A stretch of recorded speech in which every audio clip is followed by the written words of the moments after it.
आखिर कौन था महिषासुर। जय श्री राम दोस्तों, स्वागत है आपका मेरे YouTube चैनल पर।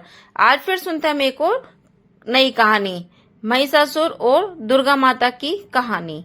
माता के गण अदृश्य रूप में विद्यमान रहते हैं और उनके गणों में भैरव और भैरवी प्रमुख है। माता दुर्गा के आगे हनुमान और पीछे भैरव की सवारी चलती है।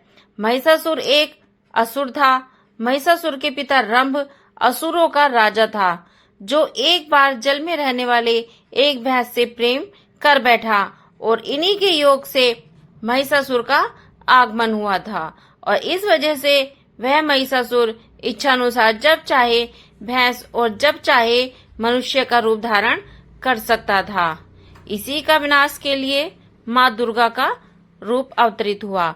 महिषासुर सृष्टिकर्ता ब्रह्मा का महान भक्त था और ब्रह्मा जी ने उन्हें वरदान दिया था कि कोई भी देवता या दानव उस पर विजय प्राप्त नहीं कर सकता था। महिषासुर बाद में स्वर्गलोक के देवताओं को सताने लगा और पृथ्वी पर भी उत्पात मचाने लगा।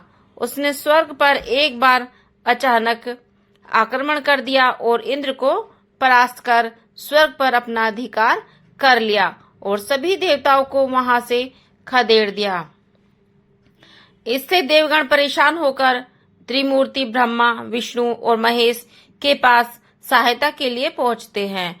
सारे देवताओं ने फिर मिलकर उसे परास्त करने के लिए युद्ध भी किया, परंतु वे भी फिर हार गए।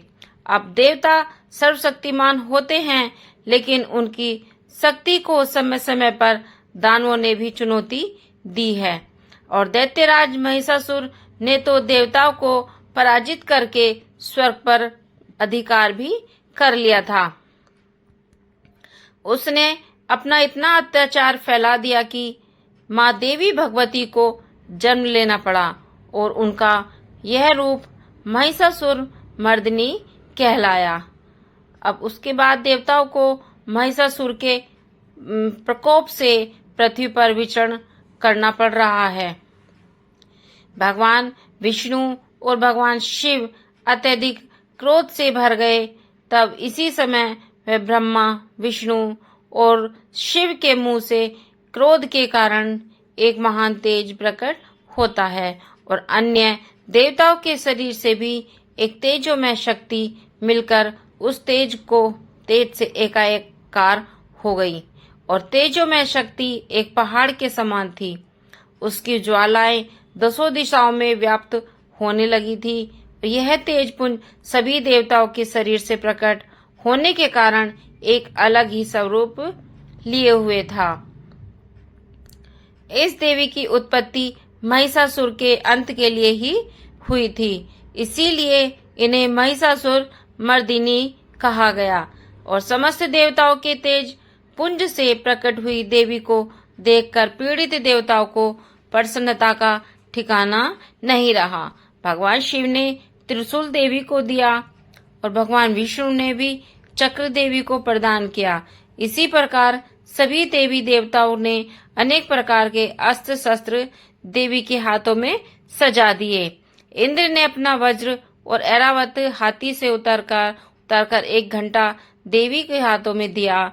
सूर्य ने अपने रोमकूपों और किरणों का तेज भरकर ढाल, तलवार और दिव्य सिंह यानी शेर की सवारी के लिए उस देवी को अर्पित कर दिया।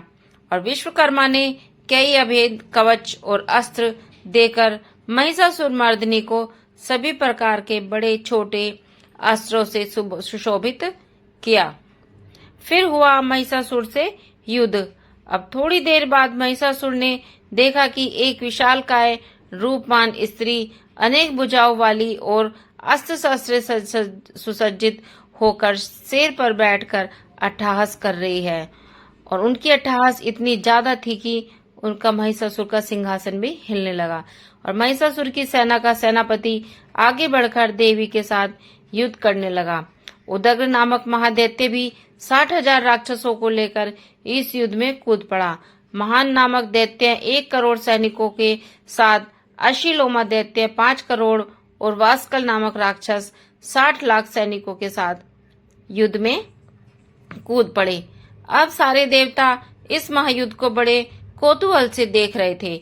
दानवों के सभी अचूक अस्त्र शस्त्र देवी के सामने बौने साबित हो रहे थे, लेकिन देवी भगवती अपने शस्त्रों से राक्षसों की सेना को बींधने बनाने लगी और इस युद्ध में महिषासुर का वध तो हो ही गया, साथ में अनेक अन्य दैत्य भी मारे गए।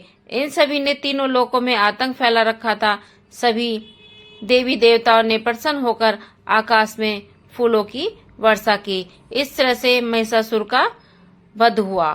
Thanks for watching friends. आशा करती हूँ मेरी वीडियो आपको पसंद आई होगी, तो प्लीज वीडियो को लाइक करें, शेयर करें, चैनल को सब्सक्राइब करें और बेल आइकन पर क्लिक करें ताकि मेरी नोटिफिकेशन आपको मिल जाए। Please support me. Bye bye, take care.